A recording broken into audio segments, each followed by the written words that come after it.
Obviously, the matter is back to the front burner again. Accra International Airport, and you can see the 3D drawings of it. This is how Kotoka will now look if the bill is passed and the renaming happens. Accra International Airport. What are your thoughts on this? Well, first of all, I'm very, very deeply worried. Why? About the fact that national discourse is being reduced to theater. There's too much theater in everything. So we are not, allowed by the circumstances to discuss national issues based on empirical evidence, based on logical deductions, and so on. There's too much theater. And that is reflected in the current debate about whether or not to change the name or not to change the name. As a matter of fact, reasons given for changing the name and reasons given for retaining the name lack any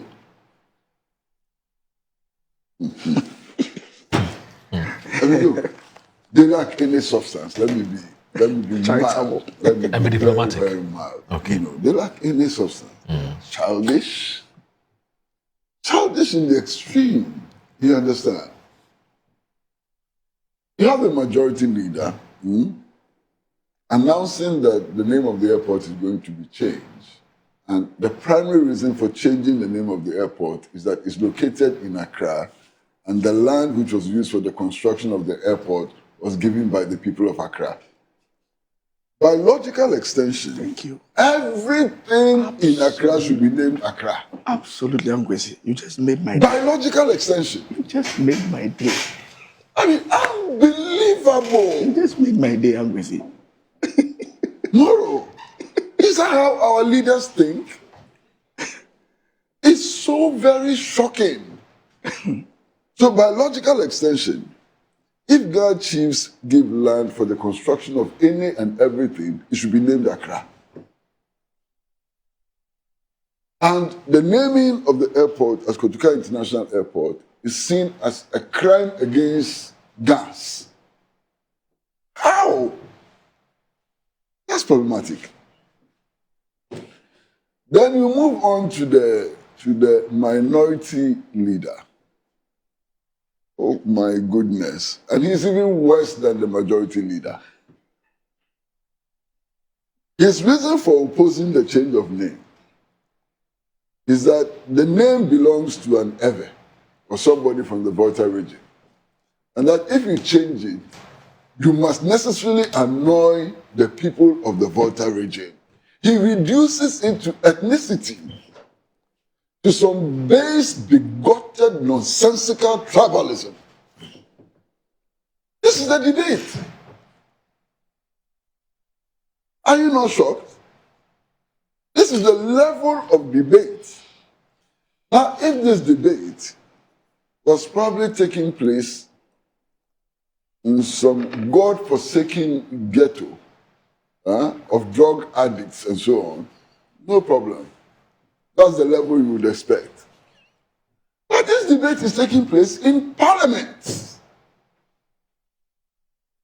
The foremost law-making institution in our country. This is the level of the debate. Can you believe it? I'm so shocked. Look, the agitation for the change of name of the Kotoka International Airport has a long history. It started in the 1960s. And initially it was led by people like, Johnny Hansen, F.S. Hansen, Dr. Lutrot, and others. Over the years, there was a point at which the National Union of Ghana Students called for the change of name. The Convention People's Party has always insisted that the name should change. The Afro-Asian People's Solidarity Organization has called for this name to be changed, and so on. Indeed, there was one time when I listened to an international stand-up comedian make the point that Ghana is a very strange place, You fly to the airport, you arrive at the airport, and you are greeted with the name of Kotoka, who overthrew the Nkrumah government, and who stood for principles which were completely opposed to Augustino Neto's principles and so on. And then you drive through Augustino Neto Street and so on. I mean, he did such an excellent job, showed the contradictions, and so on. Now, I have always believed that the name of the airport needs to be changed for good reason.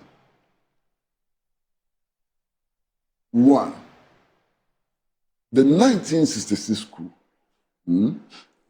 was planned, instigated, and carried out by the Central Intelligence Agency of the United States of America. No doubt at all about it. Indeed, the declassified documents of the CIA show that very clearly. In fact, evidence provided by John Stockwell, who was one of the leading agents of the CIA, confirmed that. A book authored by Richard D. Mahoney, who was the son of the US ambassador in Ghana at the time, confirms that, with documents and so on, confirms that. So there's no doubt at all that this coup was instigated, planned, and executed by the Central Intelligence Agency of the United States of America, using local agents, some of whose names have never been made public. You understand? Based on what I know, and I've done a lot of work on this matter, as a matter of fact, I interviewed A.K. Deku a few weeks before he died, and it's on tape. You can find it on YouTube and so on, his own confessions. The principal actor in organizing that coup was a Major Kwashi. How many people know this Major Kwashi? It wasn't Kotoka. It wasn't Afrifa. The principal actor was a Major Kwashi, who was resident at the 37 Military Hospital. Indeed, it was in his house that all these plans took place and so on. And in my interview with A.K. Deku, I asked him what he thought of Nkrumah. And A.K. Deku said in that interview that in his view, Nkrumah was the best president that Africa has ever had. This A.K. Deku was part of the conspiracy to overthrow the Nkrumah government. And you can refer to that. Then I asked him, so why then did you join a conspiracy to overthrow him? He said his life was at stake. And that if he had chickened out, he would have been murdered. By who? By the conspirators. He didn't have room to opt out. The tape is there, his own voice and so on. So it is clear that the 1966 coup was a foreign-inspired conspiracy against the interests of Ghana and Africa. There is no doubt at all about it. We need to read John Stockwell, we need to read Philip Agee, and so on. It's clear. Clear as daylight. Now, again, it is not in doubt that after the February 1966 coup, our development efforts suffered severely. And Ghana began to experience a downward, spiral in terms of our development and so on. There's no doubt at all. So do you honor this coup d'etat? Do you honor this conspiracy against the Ghanaian national interest? That's the point. That's the point, nothing more.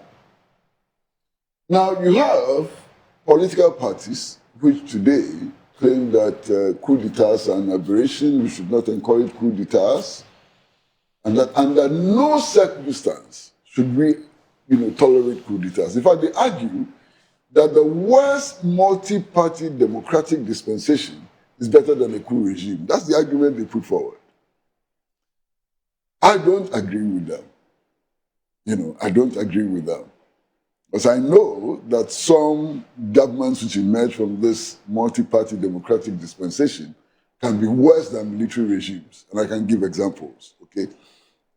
But that's not the point. That's another conversation. That's another conversation. Yeah. But if they insist that coup d'etats, by their very nature, are bad, are condemnable, should not be encouraged, and so on, how do you name the international airport, Ghana's biggest, most advanced airport, after a coup maker? How do you do that? You understand what I'm saying? Right. That's the point. How do you do that? Today, all of us, even including the right-wing elements in parliament and outside parliament and so on, at least pay lip service to Pan-Africanism. How do you honor somebody who staged a coup against the foremost advocate of Pan-Africanism in the world, and then proceeded to actually dismantle guerrilla camps which had been set up here to liberate African countries under the yoke of colonialism, capture their leaders, and send them back to the colonialists to be killed? How do you honor him? How do you honor him? How do you honor Emmanuel Kwesi Kotoka? And then this, and please, Moro, please, forgive my language. I've been struggling to find appropriate language. I cannot. Because the ethnic argument is so childish and backward, it's unbelievable. Why? That because he's Ever and he comes from the Volta region, if you change the name, the people of Ever as well will be angry. Where is this argument coming from?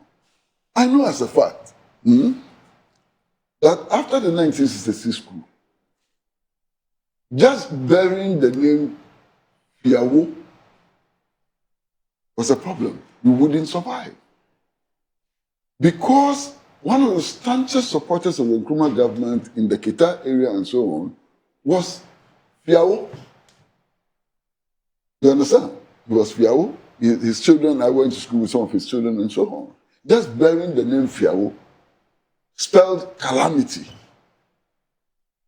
The numbers of people who were thrown into detention without trial and charge included others. I can mention a whole list of names. Excuse me. Sorry about that. Now, even the attack on Flagstaff House, you know that the coup was resisted by the presidential guard over a long period of time. Yeah. The attack on Flagstaff House, Kotoka and his people killed others. Others who were in the presidential guard were not spared because they were others. They were killed. You understand? The coup d'etat, the ministers who were arrested and dumped into prison without charge and without trial included others. They included Reverend Boka, who was an Ewe. You understand? They included Reverend Boka, who was an Ewe. So how does this become an Ewe versus who? How does this issue become Ewe versus others? It doesn't make sense. It's pedestrian. It's unbelievable. And this is the leadership of the minority in parliament. Everything must be reduced to one tribe against the other. Can you believe it? I am completely disgusted by the level of debate. I am ashamed by the level of debate. Kwame Nkrumah's Ghana, in 2026, we are going to take an important national decision. Whether you are for it or against it, come with sensible arguments and stop playing this tribal card. Because both of them are playing tribal cards. So if you're against the renaming, then you're against the gas. If you're for the renaming, then you're against the others. What level of let me interrupt because I don't like. My gut feeling tells me that Kwesi Pratt is about to explode.